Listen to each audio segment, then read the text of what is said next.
Hey YouTubers, welcome to the channel. I'm Tony the Technician. Today we're going to be going into a product that I just recently picked up. And I actually just finished a video, it should be posted now, that being the review on the EcoFlow River 2 Pro. It's a power station that I picked up in order to power my 12 volt cooler that we're going to be doing a review on today. This cooler is from F40c4TMP, 40 degrees Fahrenheit, 4 degrees Celsius. I don't know what the name is. I don't know. But it was one of the best priced ones with the best reviews on Amazon. So if you guys are interested, I will have it linked down in the description for you guys. They have many other size variations available. Keep in mind the reason I picked this one up is due to my situation in my truck. I have a bed rack with a hard tonneau cover, and then I also have a bed slide that I use for work.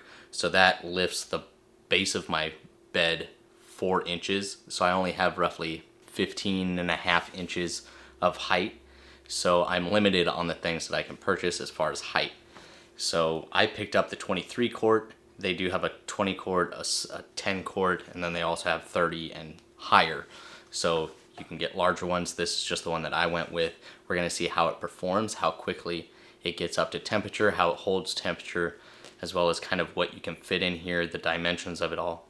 You know, specs, features, pricing, all of that good stuff. So I will say, after the test on the EcoFlow power station, which it kept this thing going for just shy of 3 days. It kept it going for 70 hours and 10 minutes, and I was blown away. And then that power station recharged in under an hour and 5 minutes. So really happy with that performance, really happy with how this fridge performed. But now I'll show you guys more in depth about this fridge, just in case you guys saw it in the previous video and you guys were more interested in it. So let's go ahead and get on into this. Okay, so here we're going to quickly go over some of the specs. So this is the F40c4TMP 23 quart or 21.7 liter 12 volt portable fridge. And once again, I picked this up because of the situation in my truck. This is about as big as I can go without, going too tall with the fridge, especially when considering all the different brands on Amazon, trying to stay within a certain price range and size range. This was definitely the best one with the most positive reviews, as well as the pricing range that I was looking for. So this is a 12 volt or 24 volt, or you can run it 110 to 240 AC. It does come with your AC adapter here and your DC adapter. Pretty decent length on both of them as well. As far as dimensions, you're looking at 22 3/8 inches long, 12 3/8 inches wide from front to back, and then 12 3/8 inches tall. So I still have a few inches to spare on top, and then this will be on a bed slide, so I'll be able to pull the entire bed slide out and be able to access it very easily. So this is going to work great for my situation. Once again, keep in mind that they have many different size variations of this fridge. That is the outside dimensions. Now we're going to go ahead and take a look at the inside dimensions. So as far as inside, it is magnetic. It's a magnetic lid, so it's secured nice and easily. It does have a little foam seal around here as well, and then a little ball chain here to keep the lid from moving past its point. And then on the back, it does have a little chart of recommended temperatures for what you're storing in the fridge as well. As far as internal dimensions, you're looking at 13 3/4 inches here, 9 5/8 inches from front to back, and 9 5/8 inches tall as well. This product does weigh approximately 22.5 pounds, so it is quite light for all the internal compressor and all of that as well on a 12 volt portable cooler.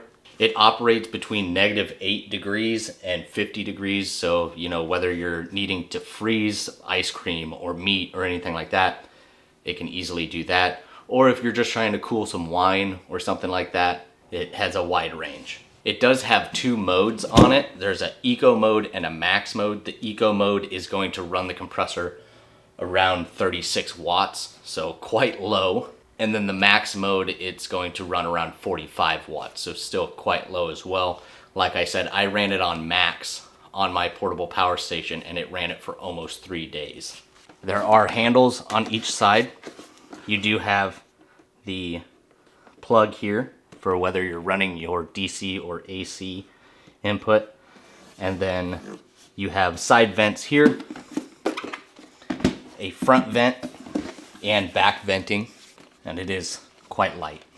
As you can see on the top, there's kind of 4 little cup holders, if you want to call them that, 2 larger ones and 2 smaller ones, and then you kind of got like just a little area you can set stuff. I don't really know if I'll ever use that, but it does have digital touch controls as well, and a USB port, USB-A, in case you want to charge your phone or anything like that. It's got a little rubber seal on top of it.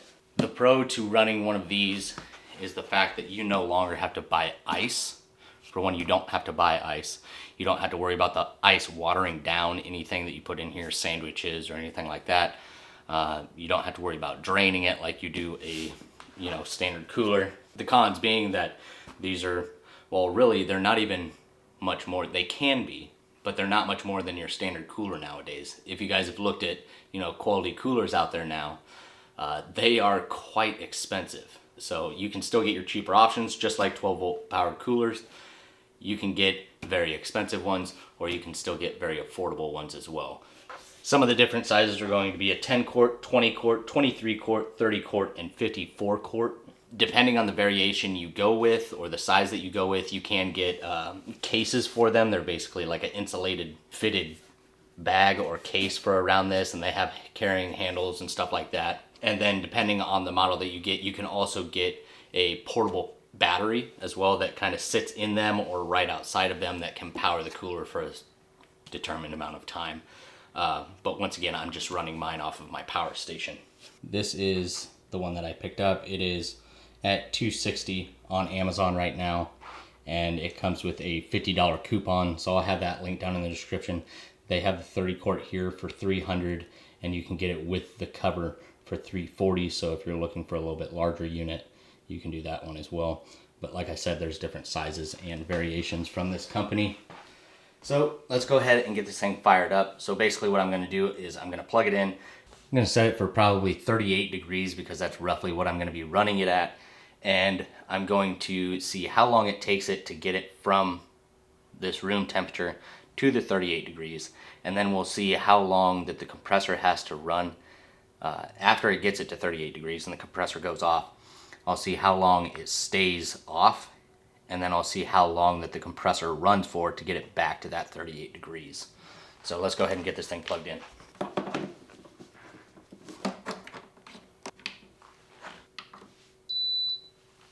You may be able to hear it running now.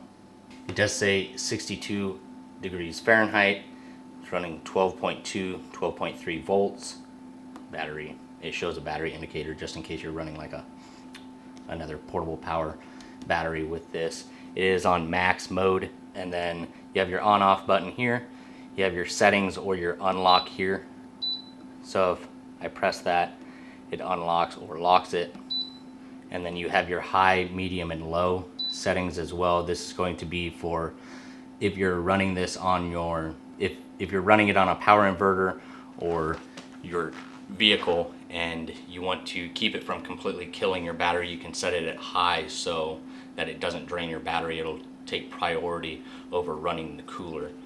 If you run it on low, I believe that allows your battery to drain even lower. And then to adjust temperature, you have your plus and minus here. So we're going to go ahead and set that at 38 degrees. We're just going to let it run. I'll start a timer now and see how long it takes it to get it from the 62 to the 38. And then after it kicks off, we'll see how long it stays at that temperature before the compressor kicks on and how long the compressor runs for after that. Okay, so I'm not sure if you guys can see it. It was just at 31 degrees. So it took 19 minutes to get from 62 to 38, which was extremely fast. Sometimes it's faster, sometimes it's a little bit slower, but it's all on average about that time, 15 to 20 some minutes.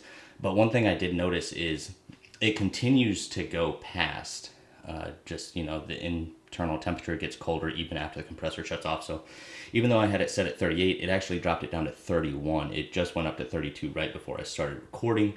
It took 24 minutes, and that's when I noticed it stopped at 31. The compressor wasn't running, but it just kept dropping.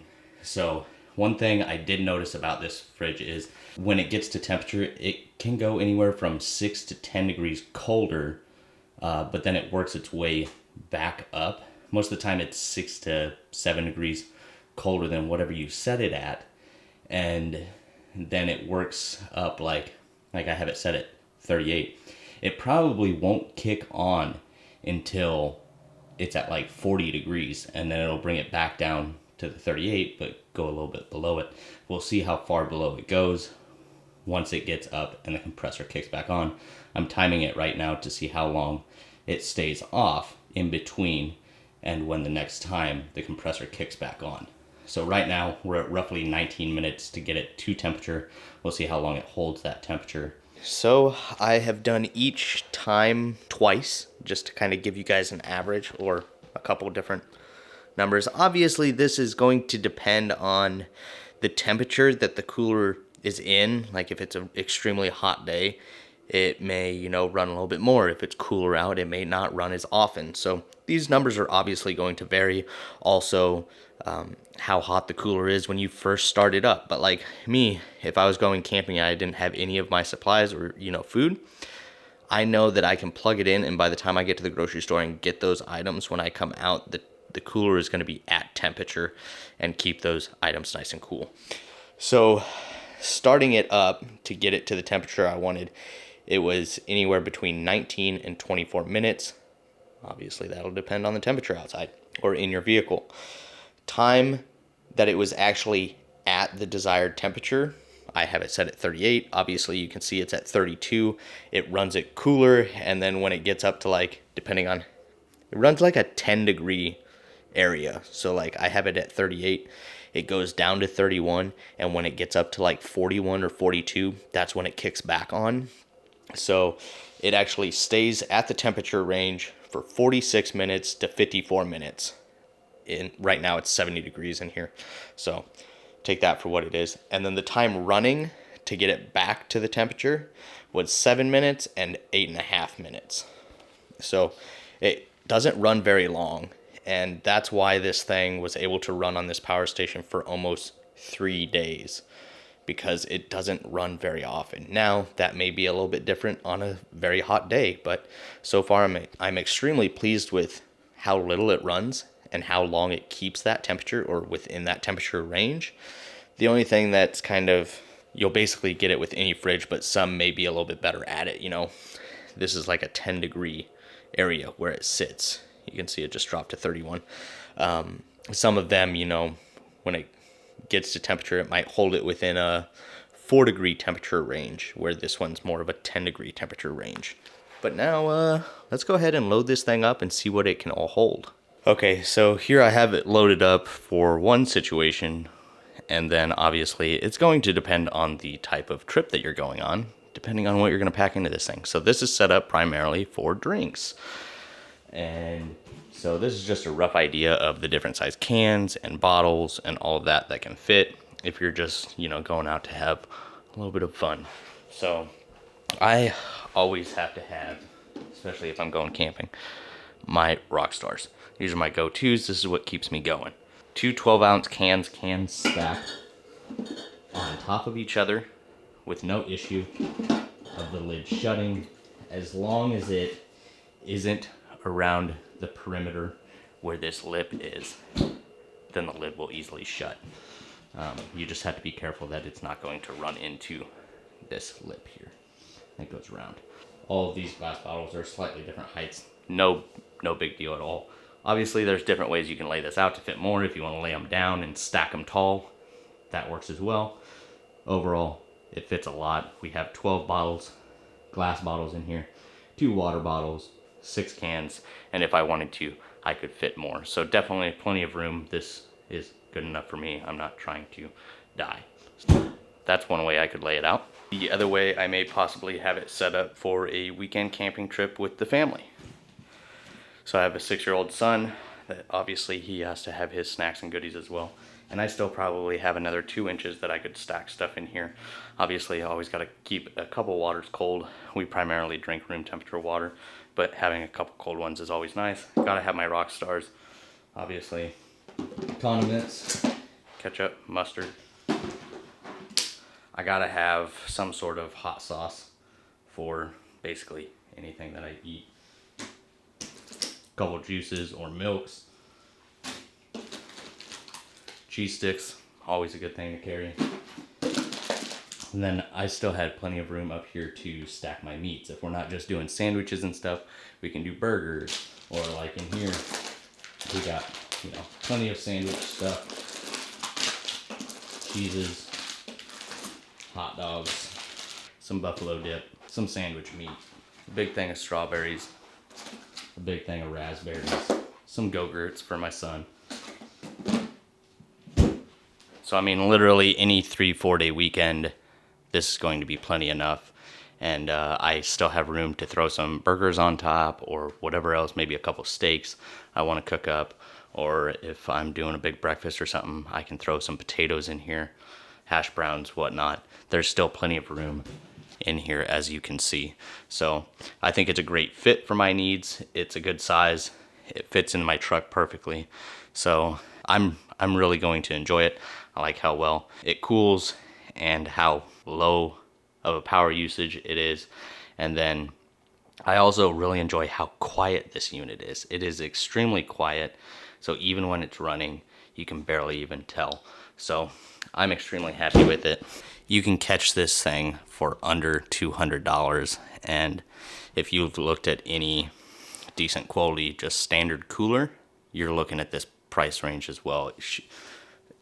One of the coolers that I have, I was lucky enough to find it on sale at a closeout of a store for $65, and its original price is $300, and it's a 30 quart, so it's not much bigger than this, and I don't have to worry about ice.